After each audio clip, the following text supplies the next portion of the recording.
PW Camp Bazaar. Youth serving youth.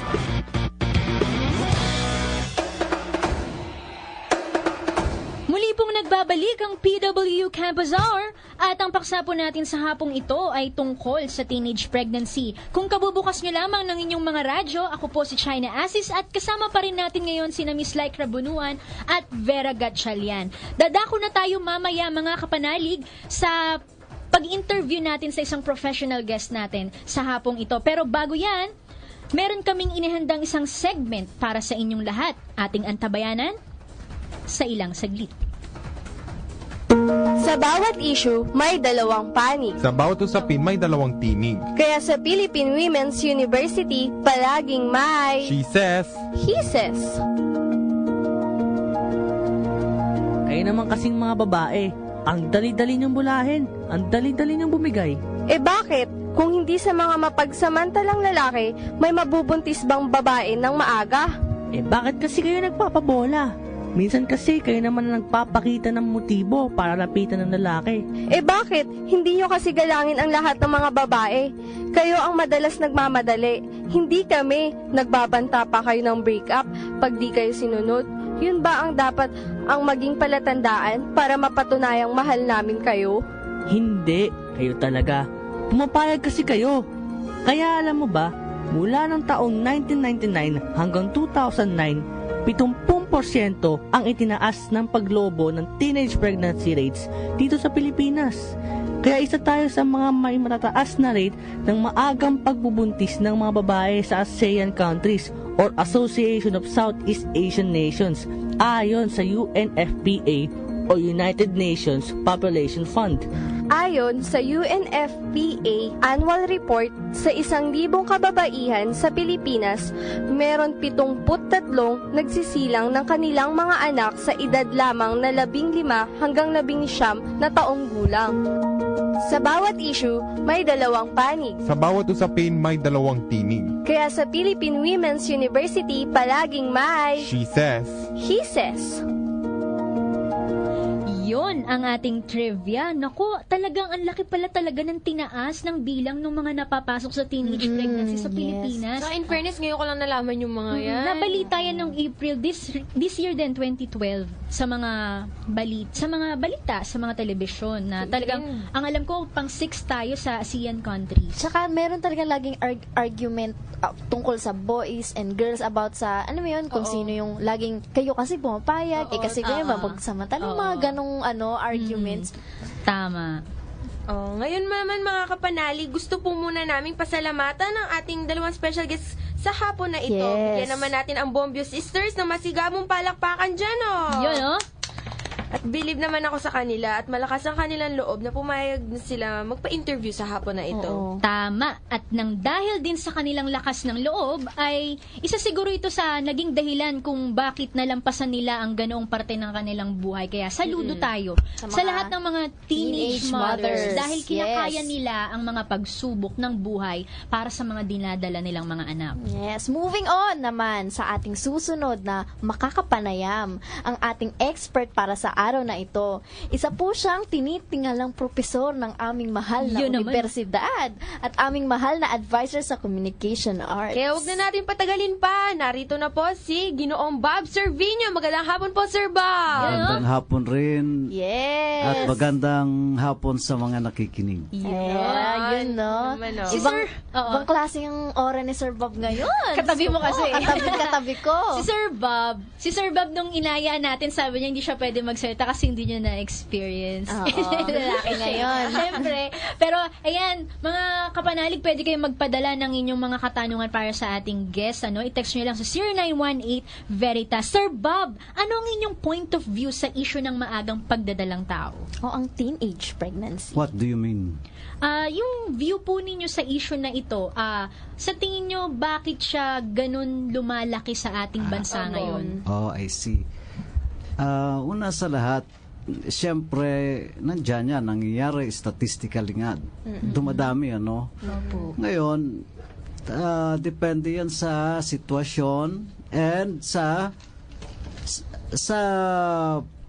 unas, sa bahay, and then sa family, Yes. I mean sa family and then sa school, kung saan ang milyo ng bata, kung saan siya nagpupunta at saan siya umiikot-ikot.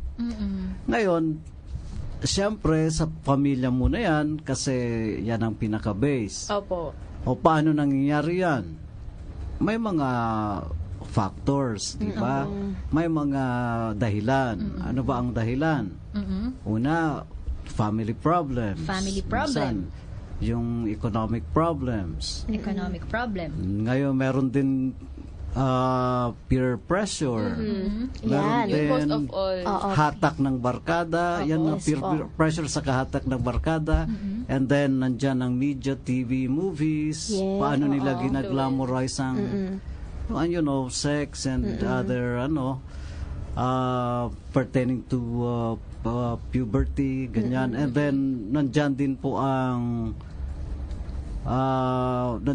curiosity, nandyan din po ang immaturity ng teenagers, mapusok. Walang pakialam So kung yung anong... curiosity pumapasok po. Yes, and then plus other factors like yung lacking in moral values, hindi spiritually and morally grounded. Opo. Yan ang pwedeng mag-cause. Kaya masasabi nyo talaga, malaking factor na ang pamilya nakasubaybay talaga ng properly sa kanilang mga paglaki anak. ng anak nila. Opo, dun nga pwedeng i-prevent.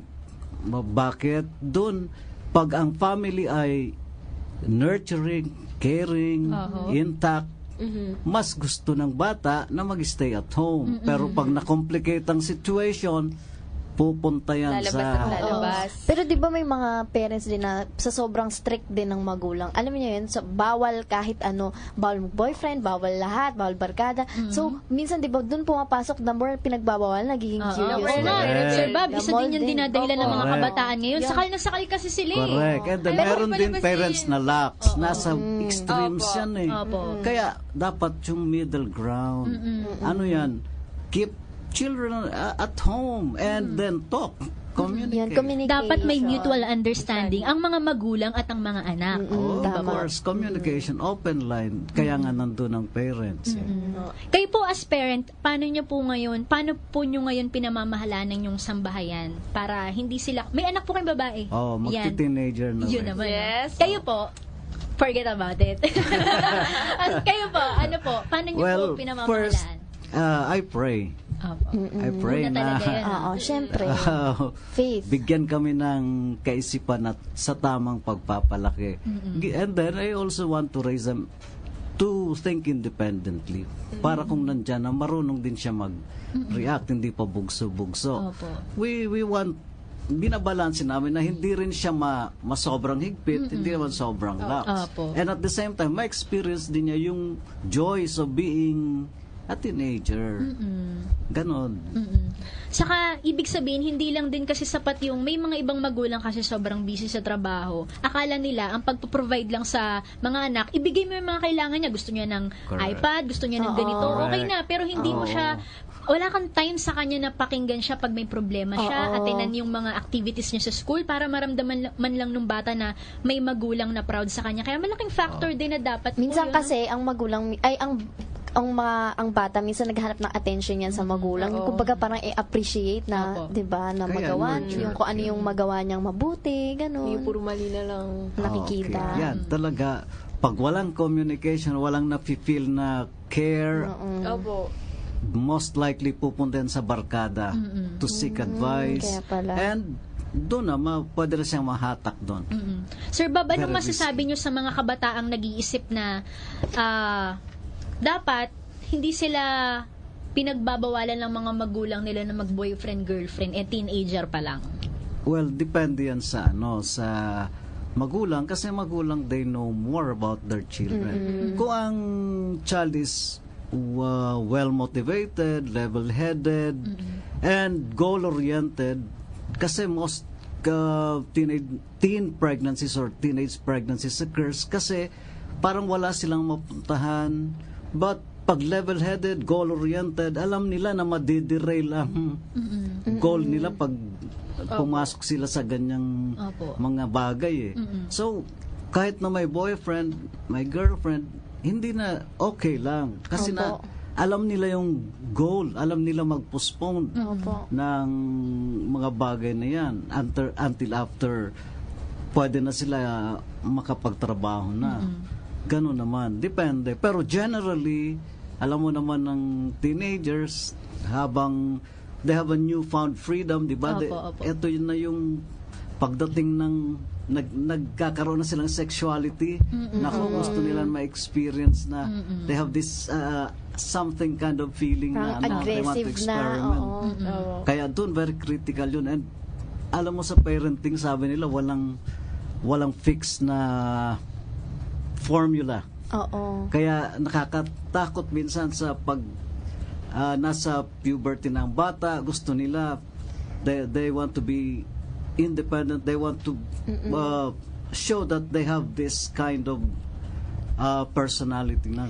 Kaya nga pag napapansin nyo, pag at the age of 14 or 13 to 16, 17, 18, dun talaga naging strict yung magulang, no? Tuwing Oo. pag galing school, uwi agad. Eto, Ganyan. Sir Bob, maiksing sagot lamang po. Tanong ni Vera. Kung, alimbawa sir, kasi nasa topic na po tayo na mag-boyfriend-girlfriend, paano po, alimbawa, parehong minor de edad, lalaki, babae, magkasintahan sila, tapos may nangyari, syempre po, tapos nalaman po na nagdadalang tao na yung babae, sa palagay nyo po ba favorable na ipakasal silang dalawa? No, kahit Pagdating sabihin nila nating sa 18 pa tamang lang. age. Pero teen pa rin yun eh. Oo, Ano okay. sa Kahit palagay nyo, 19. sir? Opo. It depends. Kasi nandyan na yan eh. You cannot go back, ano. You cannot take back the time. Nandyan na yan. Well, the first thing is slow down and think. Ano bang options? Kung 18, 19, legal age na yan, 18 eh. And mag-promise sila na kahit na may offspring na sila, gusto pa nila pagpatuloy ang pag-aaral. Di ba? Ang Opo. dami Kaya nating- depende din, Oh, sir. No? depende. Sir, Pero kung opo. immature, Opo. and then out of, just curiosity nangyari yun, immature yung bata, hindi nga, Maganda may guidance pa rin. ayaw Okay. ng responsibility niya, hindi pwede. Opo. Sir, ito, huling pananalita niyo po na paalala para sa ating mga kabataan bago po tayo maubusan ng oras. Okay. Dapat isaisip nila na ang buhay ay isang beses lamang. Kaya habang nag-aaral, unahin ang goal. Unahin ang goal. Okay, sir, maraming salamat po, sir. Sana sa uulitin Opo. makasama po namin Thank you kayo po, ulit. Sir Bob. Thank you, Mga sir. kapanalig, Salamat din. maraming salamat sa Walang inyong anuman. pagsubaybay sa atin. At sana sa susunod na linggo magsama-sama tayong muli. Ito ang PW Campus R at sumainyo ang katotohanan.